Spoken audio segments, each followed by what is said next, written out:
Gold trusted gold buyers. మీరు తాకట్టు పెట్టిన బంగారాన్ని విడిపించి ఈ రోజు ఉన్న మార్కెట్ ధరకు కొనబడను. మీరు చేస్తారు 400 వెరైటీస్ ప్యూర్ వెజ్జే కదా. ఉల్లిపాయ వెల్లుల్లిపాయ కూడా వాడను. అంటే నేను వాడను, నేను ఎవరికి అలా పెట్టను. ఎందుకంటే హెల్దీ ఫుడ్ పెడతా, చాలా హెల్దీ ఫుడ్ పెడతా. అంటే నేను నాన్ వెజ్కి యాంటీ అనో లేకపోతే అబ్బెబ్బేనో అలా నేను ఎప్పుడు మాట్లాడను. అది ఎవరి ఫుడ్ వాళ్ళది choice, that's their choice, right.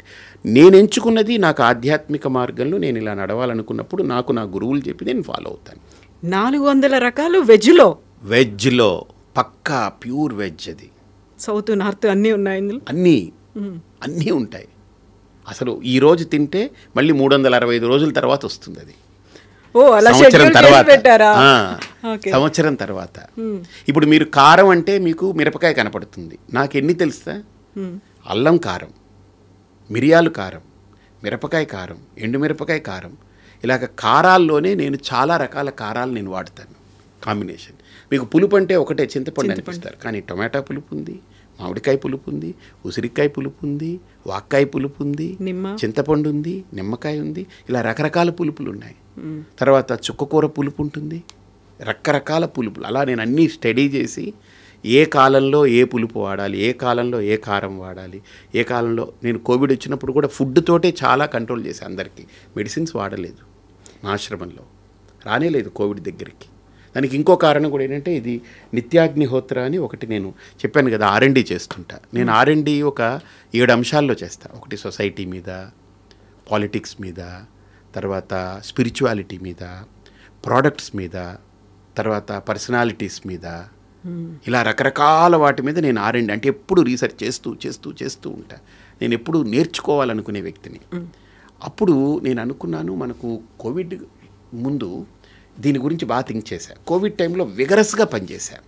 వచ్చింది కోవిడ్ టైంలో మనకందరికీ శానిటైజర్ వాడాలని చెప్పారు.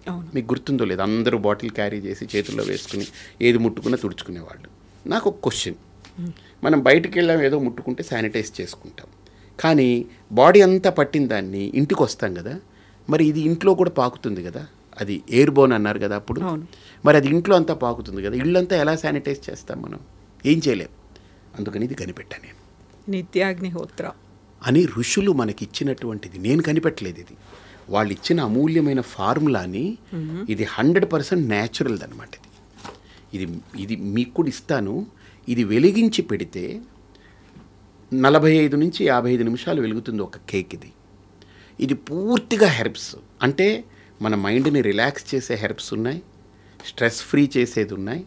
తర్వాత మనలో డోపమిన్ అంటారు కదా, డోపమిన్ రిలీజ్ అయితే చాలా మనిషి హ్యాపీగా ఉంటాడని అంటారు కదా, డోపమిన్కి బాప్ ఇది. ఓకే, అంటే మన బ్రెయిన్ని తెలియకుండా సూదింగ్ చేస్తుంది, అంత హాయిని ఇస్తుంది, ప్లెజెంట్ స్మెల్ ఉంది.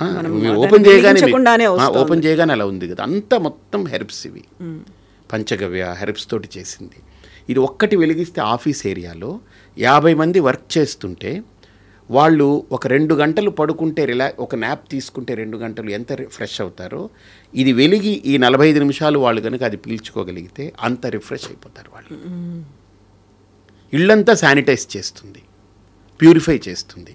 దీని మీద నేను 6 సంవత్సరాలు చాలా చాలా చాలా కృషి చేసి అలా డిజైన్ చేశాను. అంటే మనము, నా అభిప్రాయం ఏంటనంటే, ఒక భోజనం పెట్టడమే కాదు, ఒక యాగం చేయడమే కాదు, ఒక దీక్ష చేయించడమే కాదు, ఒక ప్రోడక్ట్ని ఇవ్వడమే కాదు, వీటిలో పూర్తిగా ఇన్డెప్త్ దాని మీద రీసెర్చ్ చేసి ఆలోచన చేసి దీని పర్పస్ ఏంటి, ఏదో డబ్బు పోగు చేయాలి. నా దృష్టిలో డబ్బు అనేది, నా దృష్టిలో లక్ష్మీదేవి విష్ణువుకి సంబంధించింది, నాకు కాదు. ఆవిడ విష్ణు భార్య. నా దగ్గర నేనేదో దాచుకుని లాక్కుని పెట్టుకోవాలని నేను అనుకోను. ఆవిడ అనుగ్రహం ఉంటే చాలు నాకు. ఎందుకు, ఏ పనైనా నేను మంచి పని చేసేటప్పుడు ఆవిడ నన్ను దీవించి నువ్వు పని చేయి అంతే అయిపోతుంది అని దీవిస్తే చాలు. ఆవిడని తీసుకొచ్చి నా దగ్గర దాచిపెట్టుకుని గొయ్యలు తీసి లోపల పెట్టి లేదా లాకర్లో పెట్టి ఎందుకు బంధించాలి ఆవిడ్ని? నాకు అవసరమైనప్పుడు ఆవిడ వస్తే, ఇప్పుడు బియ్యం అన్నం తినాలి, కంచంలో వండిన అన్నం వస్తే సరిపోతుంది, కానీ ఈ బియ్యం మూటలన్నీ వేసుకొని నేను తిరుగుతూ ఎక్కడెక్కడికి నేను ఏం చేయను నేను. కాబట్టి అలాగా నాకు నా అభిప్రాయం ఏంటంటే, మనం చేసే ప్రతి స్టెప్లో, ప్రతి అడుగులో దైవానుగ్రహం కావాలి, దైవ బలంతో నడవాలి అని ఆలోచిస్తాను. అలాగే నేను 1,00,000 మందికి భోజనం నా చేత్తో వడ్డించి పెట్టాలని పెట్టుకున్నా. దాంట్లో మీకు చెప్పనా, హెడ్ కౌంట్ ఇప్పటికి 35,000 మందికి పెట్టా. నేను వండితే 500 మందికి వండుతా, 1000 మందికి వండుతా. నా కెపాసిటీ 1000 మందికి వండేస్తా. నాకు ఒక హెల్పర్ ఉండి 2 కటింగ్ చేసేవాళ్ళు ఉంటే 1000 మందికి గంటలో 4 ఐటమ్స్ వండేస్తా, హ్యాపీగా వండేస్తా. మీకు ఎప్పుడైనా చూస్తే చూడుదురు కానీ తప్పకుండా చూపిస్తా. మీరు వీడియో తీసుకుని లైవ్ కూడా పెట్టుకోండి, చూపించండి. తప్పకుండా 4 ఐటమ్స్ ఒక్కదానికంటే ఒకటి మామూలుగా ఉండదు, ఒకదాన్ని మించి ఒకటి ఉంటుంది. అంటే నేను చేశానని చెప్పుకోవట్లేదు, నా చేతిలో అమ్మవారి అనుగ్రహం అదంతే. ఇప్పుడు మీరు తినేటువంటి ఆ భోజనం కూడా మీ అంతటా మీరే చేసుకుంటారా? బయట నేను యూఎస్ వెళ్ళినా కూడా నేను చేస్తే తిననని కాదు, నేను ఎక్కడికైనా వెళ్తే ఎవరైనా ఇడ్లీ తీసుకొస్తారు, ఎక్కడో ఉంటాను, తింటాను, అది కాదని కాదు. 99% నా చేతి వంట నేను ఇష్టపడతాను. ఎందుకంటే నా బాడీ, నా లోపల నాలిక నాకు ఏది తినాలనిపిస్తుందో నాకు చెప్తుంది. అది I'm doctor for my self. నాకు నేనే ఇప్పుడు నా కడుపు ఏంటి, నా కడుపులో తినాలనుందా లేదా అది నాకు తెలుస్తుంది. నేనేం తింటే బాగుంటుందో నా నాలిక చెప్తుంది. కొద్దిగా ఎలాగుంది, చప్పగా ఉందనిపించింది అనుకోండి, కొద్దిగా ఏదో తగ్గింది అక్కడ. అదేం కోరుకుంటుంది, కొద్దిగా మిరియాలు, జీలకర్ర ఇవన్నీ వేసి మంచి రసం పెట్టి అన్నంలో రసం కలుపుకొని తింటే చాలా బాగుంటుంది అనిపించింది అనుకోండి, నేను అందరికీ వెళ్ళి నాకు రసం పెట్టండి అని అడుక్కోవడం ఎందుకు, నాకు ఉందిగా నేనే చేసుకుంటాను తింటాను. నాకు కావాల్సింది నేను చేసుకుంటాను తింటాను. అంటే నా బాడీ కోరుకునేది, నా బాడీకి ఏది ఇస్తే మంచిది అనిపిస్తుంది నేను చేసుకుంటాను. నేను 1,00,000 మందికి ఎందుకు నేను వండి పెట్టాలనుకున్నాను మీరు అడగలేదే. నాకు ఒక రూల్ పెట్టుకున్నాను, ఏంటంటే ఒక మనిషి పుట్టింది మొదలు చనిపోయే వరకు ఒక 75 ఏళ్ళు అనుకుందాం, 75 ఇయర్స్ ఏజ్ అనుకుందాం. జస్ట్ ఒక నమూనా, ఒక అంచనా, ఎక్కడో ఒక పారామీటర్ కావాలి కదా. 75 ఏళ్ళు రోజుకి 3 సార్లు తింటే, రోజుకి 3 సార్లు తింటే ఎన్నిసార్లు తిన్నట్టు? అంటే ఏడాదికి 1100-1200 సార్లు తిన్నట్టు, 3 సార్లు తింటే అంతే కదా. 3 3 9, 3 6 18, 1100 సార్లు. 1100 ఇంటూ 75 ఎంతైంది? ఒక 80,000. 80,000 భోజనాలు చేసినట్టు. ఏది పుట్టినప్పటి నుంచి చనిపోయే వరకు 75 ఏళ్ళు 3 పూటలు. అంటే పుట్టినప్పుడు తినం కదా, ఒక 5-6 ఏళ్ళు వదిలేసిన అటు ఇటు చేసుకున్న 80,000 భోజనాలు చేసినట్టు మనిషి. 80,000 భోజనాలు చేస్తాడు వాడు. నేనేమనుకున్నాను, నేను పుట్టాను 80,000 సార్లు తిన్నాను చచ్చాను, ఇది కాదు. నేను 80,000 సార్లు తింటే నేను 1,00,000 మందికి నా చేత్తో పెట్టి చావాలని పెట్టుకున్నాను. అంటే నేను ఇంకో 20,000 మందికి అదనంగా నా ద్వారా నేను పెట్టి ప్రాణం వదిలేయాలని పెట్టుకున్నాను. ఇప్పుడు మీరు చేసినటువంటి 45 లక్షలు ఆ కౌంట్ అది వేరు, అది మాస్. అది నేను వండను, నేను దగ్గరుండి అన్నీ చేయిస్తాను. నా కౌంట్ ఏంటంటే 1,00,000 మందికి నేను పెట్టాలి, నా చేత్తో వండి పెట్టాలి. దీంతో పాటుగా చాలామంది స్వాములు, పీఠాధిపతులు దగ్గరికి ఎవరిని రానివ్వరు, కాళ్ళను కూడా ముట్టుకొనివ్వరు. ఒకవేళ ముట్టుకుంటే వెళ్ళి ఇమ్మీడియట్గా స్నానం చేస్తారు. స్వయం పాకమే ఎట్ ఎనీ కాస్ట్, ఎలాంటి పరిస్థితుల్లో అయినా. అవన్నీ కూడా మీరు ఫాలో అవుతుంటారా? నేను లిటరలీ స్పీకింగ్ అలా ఫాలో అయితే నేను యూఎస్ వెళ్ళలేను, అలా ఫాలో అయితే నేను ఫ్లైట్స్లో తిరగలేను, అలా ఫాలో అయితే నేను ఐ డ్రీమ్ స్టూడియోకి రాలేను, అలా ఫాలో అయితే మీ ఎదురుగుండా కూర్చోలేను, అలా ఫాలో అయితే నన్ను ఇలా క్వశ్చన్స్ చేయకూడదు. మీరు చెప్పింది వింటే సరిపోతుంది, అంతే. వన్ వే ఉంటుంది. బట్ వాళ్ళని నేను డిస్రెస్పెక్ట్ చేయట్లేదు, I respect them. Because they are committed. ఒక సిస్టము, ఒక పీఠమను, ఇంకో దానికను వాళ్ళు కమిట్ అయ్యి అలా ఉండాలి, అలా ఉంటారు. వాళ్ళని తప్పు పట్టద్దు. ఇప్పుడు నేనున్నానుగా, ఉపయోగించుకొని జనబాహుల్యంలోకి వచ్చాను కదా. అందుకే నా దగ్గర ఆ దండమది నేను తీసుకోలేదు. ఆ దండము, ఆ పీఠము, ఆ వ్యవస్థ అదంతా వేరు. యూ షుడ్ రెస్పెక్ట్ దట్, అంతే. ఇంతసేపు ఇన్ని రకాల లాజిక్లు చెప్పారు, ఇంత విషయ పరిజ్ఞానము, వీటన్నిటి గురించి చెప్పిన తర్వాత ఒక్క అంశంలో మాత్రం మీరు అక్కడ రాంగ్ స్టెప్ వేశారా అనిపించిందా? రాజకీయాలకు సంబంధించి నో అనిపించలేదా? మీరే అన్నారు కదా, లాజిక్ అన్నారు, ఇంత అద్భుతంగా చెప్పారన్నారు. దానికి లాజిక్ ఉంది. ఏంటది? ఆ మ్యాజిక్ తెలుస్తుంది. ఎందుకు కంగారు? త్వరలో తెలుస్తుంది అంటే మళ్ళీ ఇంకో సెకండ్ ఇన్నింగ్స్. అలా అని కాదు, నేను ఒక స్టెప్ వేసేటప్పుడు చాలా ఆలోచిస్తాను. ఎందుకంటే ఇంత R&D వస్తువుల మీద, వ్యక్తుల మీద, దేశాల మీద, సమాజం మీద చేసేవాడిని నా మీద నేను ఆలోచించుకోలేనా? ఎందుకు నేను వెళ్ళాలి, నాకు అవసరం ఏంటి అని ఆలోచించుకున్నా. నా ప్రశ్నలకి, నేను వేసుకునే ప్రశ్నలు నా మీద ఈ భూమి మీద ఎవడు వేయలేడు. ఎంత కసి నా మీద ఉన్నవాడు కూడా నా మీద అన్ని ప్రశ్నలు వేసుకోలేడు. నేను అన్ని ప్రశ్నలు వేసుకుంటాను. ఎందుకంటే అంత వేసుకుంటేనే నాకు ఆన్సర్స్ వస్తేనే నేను అడుగు వేస్తాను. దానికి సరైన ఆన్సర్లు వస్తేనే అడుగు వేస్తాను. కాబట్టి రాజకీయం అనేది ఒక గొప్ప వ్యవస్థ అమ్మా, ఒక గొప్ప వ్యవస్థ. మీరు నమ్ముతారో నమ్మరో, మిగతా దేశంలో రాజకీయాలన్నీ పక్కన పెట్టండి, మన తెలుగు రాజకీయాల్లో ఇద్దరు ఇప్పటికీ ధ్రువతారులు, ఇద్దరు. ఒకటి రాజశేఖర్ రెడ్డి గారు, రెండు ఎన్టీ రామారావు గారు. వాళ్ళని తలుచుకోని వ్యక్తి అంటే మైనస్లన్నీ పక్కన పెడదాం, ప్రతి వ్యక్తిలో ఏదో మైనస్లు ఉంటాయి పక్కన పెడదాం. వాళ్ళిద్దరినీ మనం చూసి తెలుసుకోవాల్సింది ఏంటంటే, ఎన్టీ రామారావు గారి గురించి నేను మాట్లాడలేదు. నేను అరకులో కొండల దగ్గరికి వెళ్ళా ఒకసారి, కొండ ప్రాంతంలో అరకులో వెళ్దామని వెళ్తే అక్కడ ఉన్న వాళ్ళు ఒక మాట అన్నారు, మాకు బియ్యం తినడం తెలియదండి, బియ్యం తెలియదు మాకు. వాళ్ళు వెదురు బొంగుల్లో ఉండేవి లేదా అవి ఇవి ఏవో తినేవారట పాపం. వాళ్ళకి బియ్యం తినాలంటే ఏదో పెద్ద పెళ్ళయ్యి ఎవరెవరో ఏదో ఇస్తే తెచ్చుకొని వండుకొని తినేవాళ్ళట. కానీ మాకు దేవుడండి ఎన్టీ రామారావు, కిలో 2 రూపాయలకి ఇచ్చి మేము బియ్యం తింటున్నామండి ఇప్పుడు అని చెప్పేటప్పుడు కూడా మేము బియ్యం తింటున్నామండి ఇప్పుడు. ఎన్టీ రామారావు వాళ్ళండి దండం పెట్టాడు.